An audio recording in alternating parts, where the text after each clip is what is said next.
Hi, I'm Mark King, Head of Content at Columbia Threadneedle Investments, and welcome to Credit Threads, a special fixed income focused podcast from the Eye of the Needle team. Credit Threads will take a regular look at macroeconomics, central banks and inflation, and their impacts on credit markets. We'll also be doing deep dives into particular fixed income asset classes, all the while trying to keep the conversation lively and jargon-free. So joining me for our maiden podcast are Jean Tenuzo, Global Head of Fixed Income at Columbia Threadneedle, Ed Al-Husseini, Senior Rates and Currency Analyst at the firm, and Adrian Hilton, Head of Global Rates and Currency. And of course, I'm also joined by Chris Morton, Fixed Income Client Portfolio Manager, who will be my co-host on Credit Threads. Welcome to all of you. Hi. Chris, as we were talking about this episode of Credit Threads, you did suggest that we discuss financial conditions. Can you talk a little bit about what's happening there and what makes this subject an important one for fixed income investors? Yeah, sure. You know, Mark, we as a fixed income team, we've been talking a lot about the myriad of data that the Fed, ECB, and central banks around the globe are sifting through in order to contemplate a potential liftoff from all of the accommodation and the massive amount of liquidity that they've been providing the markets to sort of avoid a total derailment during the pandemic. And I think we're all conditioned to think about the dual mandate of the Fed. We talk a lot about employment, we talk a lot about inflation, but there's absolutely more to that puzzle. And one concept that we've been talking a lot about is this idea of financial conditions. And it's a term we sort of bat around and I might use on different advisor calls, et cetera, or with clients. And I thought we would just dig a little bit more into that so that we can give a little bit more transparency into what we're actually talking about when we talk about financial conditions. So Ed, I want to start with you, if that's okay. And maybe you can just kind of give us an overview of what are financial conditions? How does the Fed view and interpret those as well as it might relate to a liftoff? Yeah, so the intuition behind financial conditions is really comes from the search by the Fed of ways in which monetary policy transmits to the real economy. But what it generally means is some measure of financial markets and some measure of asset markets and how those markets translate into what's going on in the real economy. Now, by construction, these financial conditions indices, there's a broad range of flavors. Again, the intuition is we want to capture financial variables that are ostensibly tied to the Fed funds rate, indirectly or directly, and how they translate into what's going on in the real economy and how the real economy is financed. So the lowest hanging fruit there are things like credit spreads, which impact the cost of funding for corporates, the level and performance of the equity market, again, to the extent that access to public equity markets impacts corporate financing, and then a pretty broad range of indicators behind that as well, ranging from the level of the dollar, because again, that impacts exports and trade, oil prices, a broad range of commodity prices, and so on. So when rates were rising earlier in the year and the 10-year sold off very significantly, would you have expected financial conditions to worsen? Because they didn't. And I'm wondering how you would explain the actual behavior of financial conditions and how the Fed interpreted that as it relates to potential taper. Yeah, absolutely. I think you're absolutely right. And financial conditions, and as a shortcut, we think about them as credit spreads, particularly in the riskier parts of the credit market, like high yield, remained compressed. And in fact, if anything, they've compressed further in the course of the first half of the year. What's going on? Two things to focus on. First, what was the kind of the catalyst and the driver for the move higher in nominal rates in the first quarter of the year? It is one thing I would focus on fiscal policy. So following the presidential elections at the end of last year, and then the Georgia Senate elections, which flipped the majority to the Democrats at the beginning of January, we open up a very broad window for additional fiscal stimulus, both short-term and more medium to long-term. And the market combines that view with the Fed's new inflation targeting strategy. And that was set in place last year. That essentially gave the Fed a mandate to overshoot inflation in the short term in order to provide more stimulus to the economy in order to re-anchor inflation expectations higher than they were before this COVID crisis. The combination of these two things, the Fed's new inflation strategy and additional fiscal stimulus, essentially creates inflation risk, and that inflation risk has to get warehoused somewhere on the Treasury curve. With front ends basically pinned at zero, that inflation risk goes to the longer end of the curve, and so we had this steepening. From the perspective of financial conditions, that fiscal stimulus actually improves the outlook, right? So it improves the growth outlook, it improves the inflation outlook. From a credit perspective, it reduces the odds of default creeping into the higher risk segments of the market, and therefore those spreads remain very compressed. So we had this, I think, a really positive environment in that nominal rates were signaling more optimism around growth, and things like credit spreads and equity markets were signaling more optimism around the health of corporate balance sheets, and therefore financial conditions stayed exceptionally easy. So, Adrian, if we broaden this out to the ECB and central banks around the globe, are they also focused on financial conditions? They absolutely are, although, of course, the way in which central banks, ex the Fed, think about financial conditions can vary from economy to economy, and that's pretty key, I think. So if you're a small open economy, the exchange rate is going to be hugely important to your assessment of how loose financial conditions are. In the ECB's case, they put a lot of weight on the ability or the ease with which corporates and individuals can borrow through banks, because the Eurozone relative to the US is a far more heavily banked economic system than the US is. The bank financing relative to capital markets financing is much more important. So the focus for the ECB has really been directed towards making conditions via the banks as easy as possible, and they've been doing that not least through their TLTRO scheme. This is a long-term repo operation where banks, if they can prove that they are meeting certain criteria, i.e. pushing enough credit into the economy to corporates and individuals, then they are entitled to borrow from the ECB at discounted rates. So that's a very direct way that the ECB attempts to ameliorate the transmission, I suppose, of monetary policy into the real economy. So, yeah, absolutely, financial conditions are crucial to the ECB.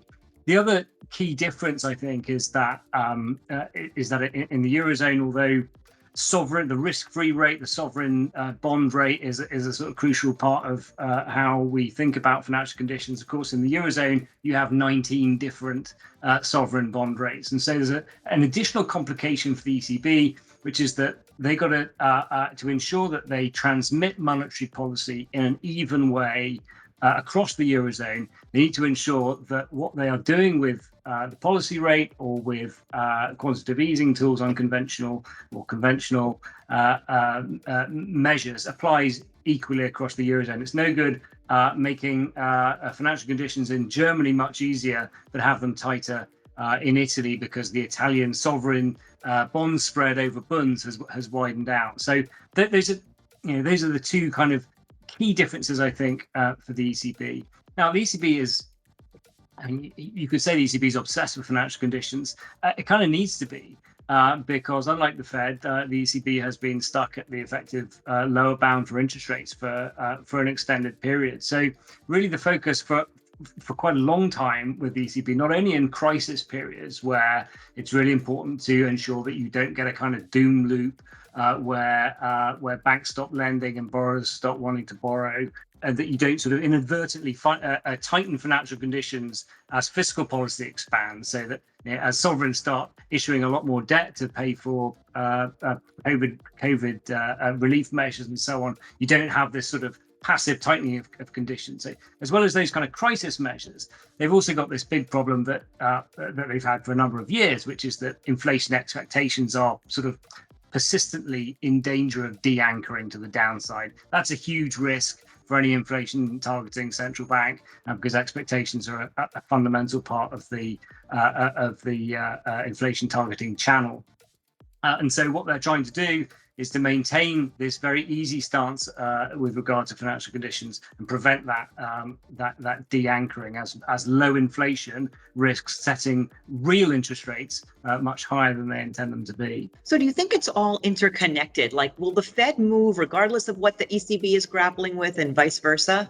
To a degree, and certainly there is evidence of spillovers between financial centers. There's certainly in the last decade or so been episodes where we've been discussing amongst ourselves the extent to which quantitative easing by the ECB, by the Bank of Japan, is creating this sort of spillover effect into the rest of the world, into the treasury market, demand for safe assets globally, because QE is a sort of fungible phenomenon. And so you are able to get these sort of spillovers. But I think as far as financial conditions goes,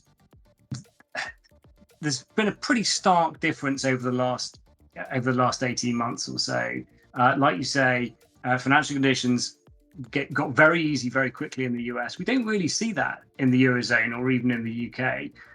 That's partly, I think, because rates were already extremely low, especially in the Eurozone. So there was really nowhere for them to go. There's no means through which you can ease financial conditions. They're already pretty easy.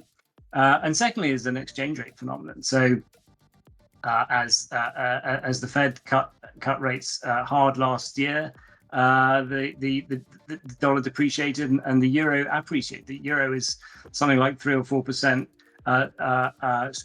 stronger now than it was at the start of 2020. So there's a kind of a sort of converse effect going on with regard to how the two central banks will regard the way that financial conditions have developed. Something occurred to me, yesterday I heard Tom Murphy quote a Danish physicist who said prediction is very difficult, especially if it involves the future.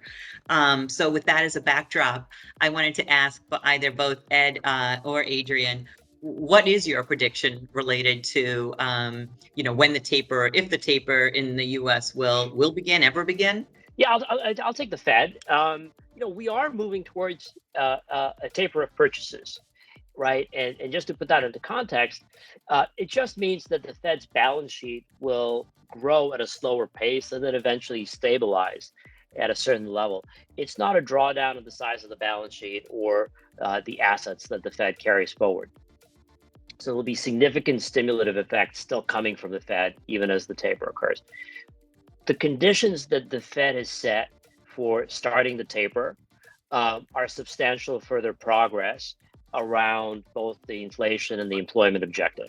I think we've made really good strides on both fronts. Employment, we are recovering from a significant damage to the labor market, but we're also doing that at a really good click, especially this year. So we are making movements towards full employment. There are significant equity and distributional issues within the labor market that remain unresolved. But we are moving, I think, in the right direction. And I think the Fed has recognized that, especially since the vaccines were introduced in the spring. On the inflation front, again, in the short term, inflation is overshooting the Fed's 2% inflation objective. They have anticipated that quite well and telegraphed the fact that we are still making up for inflation undershoots in advance of this crisis. But as inflation continues to run hot, we will get closer and closer to the Fed meeting its new inflation objective by at some point next year or the following year. So the taper will happen. I think the lowest hanging fruit is for there to be an announcement in the fall that the Fed is preparing for that taper. And for that taper to start early next year and probably run somewhere between 9 to 12 months. I'll say as a footnote, that timeline gives the Fed a lot of optionality. They can accelerate that process if they get concerned about inflation and financial stability, or they can delay it. There is, again, not a lot of pressure on the Fed to accelerate that process or bring it forward. Because the economy is still recovering from the recession. I think, I hate agreeing with Ed, but might have to do it on this occasion. I think that timescale sounds about right to me. I think if there were a risk, it's that the experience of 2013 when the Fed announced its taper only to experience what we now call the taper tantrum, with a very rapid rise in long yields, with a sort of ripple effect across the world. That experience will have scarred the Fed institutionally, and they will be extremely cautious in delivering the taper in a way which is not going to frighten the horses. And one way in which they could do that is to try to avoid the market conflating the taper with a normalization of policy rates. Now, to a degree, that's going to be very hard to achieve. As we get into the back end of this year, we are going to be talking about when the first hike is. It's currently priced for the early part of 2023. There's going to be very lively debate about whether that needs to be brought forward or pushed back. But I do think that is a risk, that once you start the taper, or even start discussing the taper, which was of course the experience in 2013, when it was actually the announcement rather than the beginning of the taper that sort of lit the touch paper. But once you start talking about it, suddenly rate hikes get brought forward to a point where the policy normalization is kind of, or the expected policy normalization is kind of more than the economy can really deal with, and then you get this sort of policy mistake starting to be priced into yield curve. So that's a big sort of warning light, I think, for the Fed as we get to the end of this year. It's often the off-the-cuff speeches that are given, isn't it, at various events that can light the touch paper and the media reporting of those. But Jean, you've been waiting very patiently there. Does the state of financial conditions impact how you allocate within a multi-sector fixed income portfolio, and do they have a special significance for fixed income over other asset classes? Yeah, thanks, Mark. I think so. I can't help but think when I hear Ed and Adrian talking about financial conditions that there's an inherent circular reference here, or a bit of a chicken and egg phenomena, where as investors, we're constantly thinking about how does the economy influence the markets, and financial conditions are measuring how the markets influence the economy, right? So for me, I break down financial conditions along three lenses that all happen to start with A. I think about asset prices, I think about access to capital, and I think about animal spirits. So asset prices are very much what financial conditions are measuring. Are bond and equity prices high? And when financial conditions are strong or accommodative, we can see that, in fact, yes, bond prices are high, yields are low, credit spreads are low. So that doesn't necessarily mean it's a great time to take risk if prices are high. So inherently, we need to remember that at the onset. So that is going to influence how we allocate in multi-sector portfolios. Thinking about access to capital is very important too. Ed was alluding to this earlier.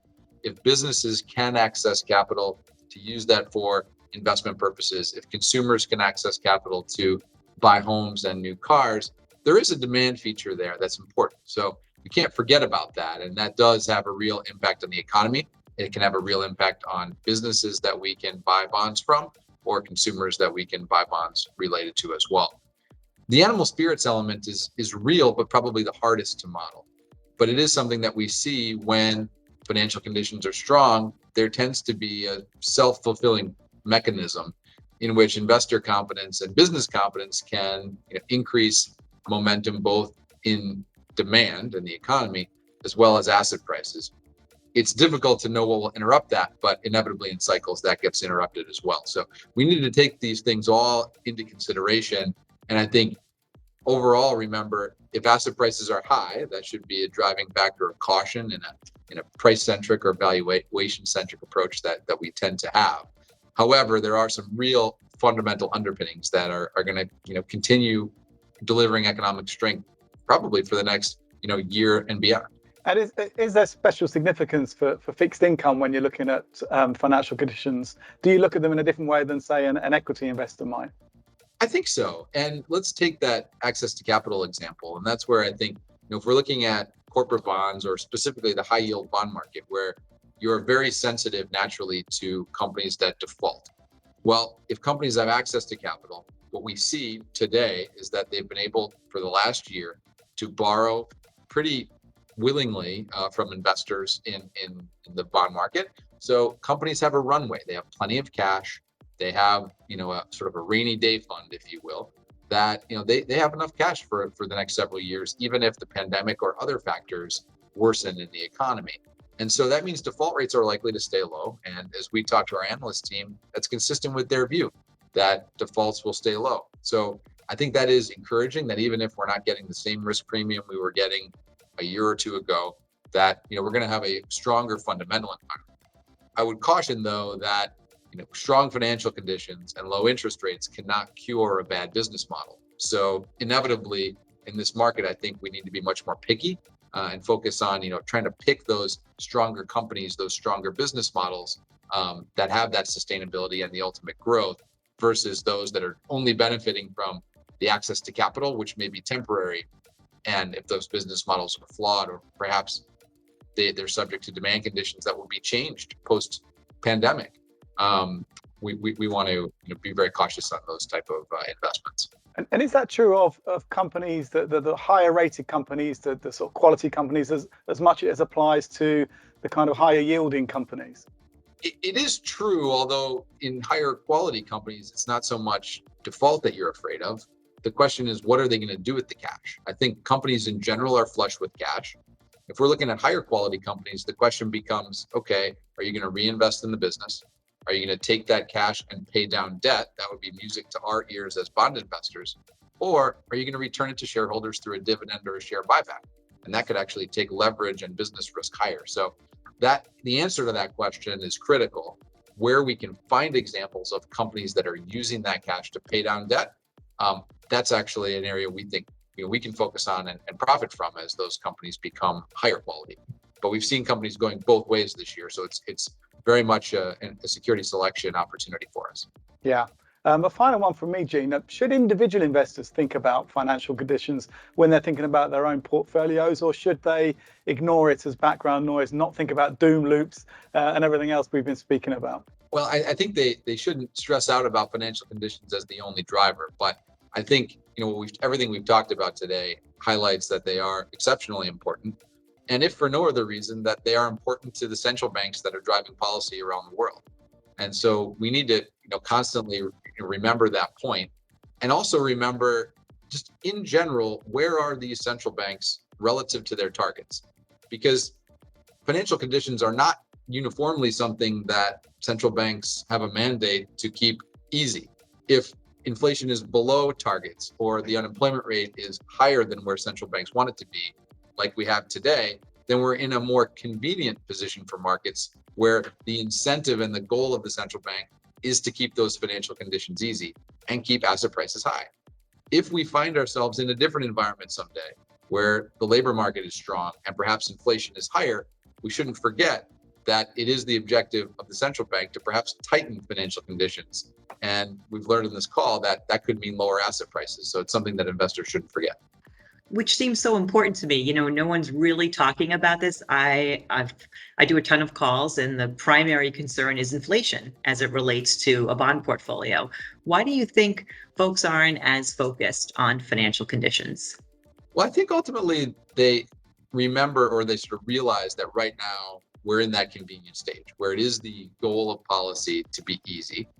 And they also recall that, just as recently as last year in the US, or even today in other central banks in other regions in Europe and Asia, central banks are actively buying corporate bonds, for example, or other risky assets.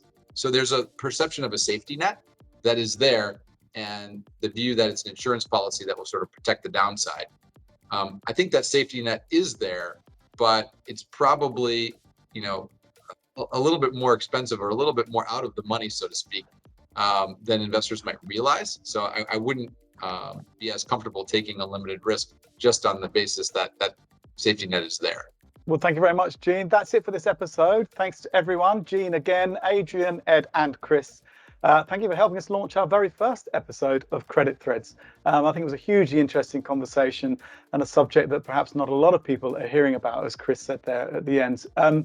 We'll be back next month with another look at macroeconomics, central banks, and inflation and their impacts on credit markets. See you next time.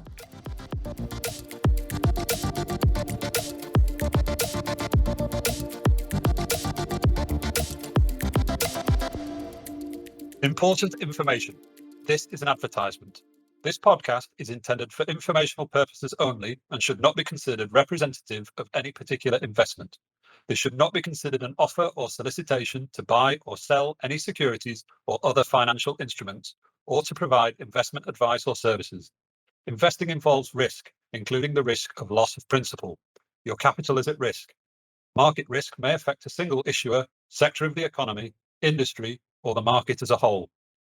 The views expressed are as of the date given, may change as market or other conditions change, and may differ from views expressed by other Columbia Threadneedle Investments associates or affiliates.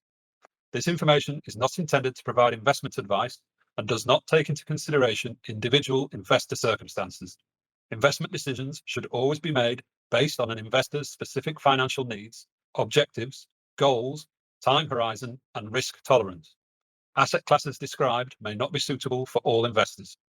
Past performance does not guarantee future results, and no forecast should be considered a guarantee either. Information and opinions provided by third parties have been obtained from sources believed to be reliable, but accuracy and completeness cannot be guaranteed. This podcast has not been reviewed by any regulatory authority. In the USA, Columbia Management Investment Advisors, LLC, CMIA, is an investment advisor registered with the US Securities and Exchange Commission. In Australia, issued by Threadneedle Investments Singapore Pte. Limited, TIS, ARBN number 600-027-414. TIS is exempt from the requirement to hold an Australian financial services licence under the Corporations Act and relies on Class Order 03/1102 in marketing and providing financial services to Australian wholesale clients as defined in Section 761G of the Corporations Act 2001. TIS is regulated in Singapore, registration number 2011015559W, by the Monetary Authority of Singapore under the Securities and Futures Act, Chapter 289, which differ from Australian laws. In Singapore, issued by Threadneedle Investments Singapore Pte. Limited, 3 Killiney Road, 07-07, Winsland House, 1, Singapore 239519, which is regulated in Singapore by the Monetary Authority of Singapore under the Securities and Futures Act, Chapter 289, registration number 2011015559W. This advertisement has not been reviewed by the Monetary Authority of Singapore.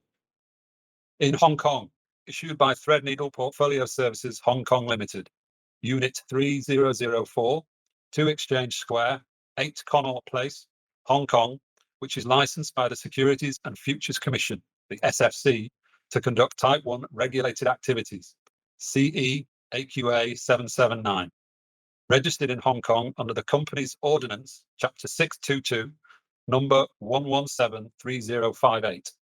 In the USA, Columbia Management Investment Advisors, LLC, CMIA, is an investment advisor registered with the US Securities and Exchange Commission. In the UK, issued by Threadneedle Asset Management Limited, registered in England and Wales, registered number 573204, Cannon Place, 78 Cannon Street, London, EC4N 6AG, United Kingdom. Authorised and regulated in the UK by the Financial Conduct Authority. In the EEA, issued by Threadneedle Management Luxembourg, SA, registered with the Registre de Commerce et de Société Luxembourg, registered number B110242, 44 Rue de la Vallée, L-2661, Luxembourg, Grand Duchy of Luxembourg. For investors in the Middle East, this podcast is distributed by Columbia Threadneedle Investments, ME Limited, which is regulated by the Dubai Financial Services Authority, the DFSA. The information in this podcast is not intended as financial advice and is only intended for persons with appropriate investment knowledge who meet the regulatory criteria to be classified as a professional client or market counterparty, and no other person should act upon it. Columbia Threadneedle Investments is the global brand name of the Columbia and Threadneedle Group of Companies, columbiathreadneedle.com.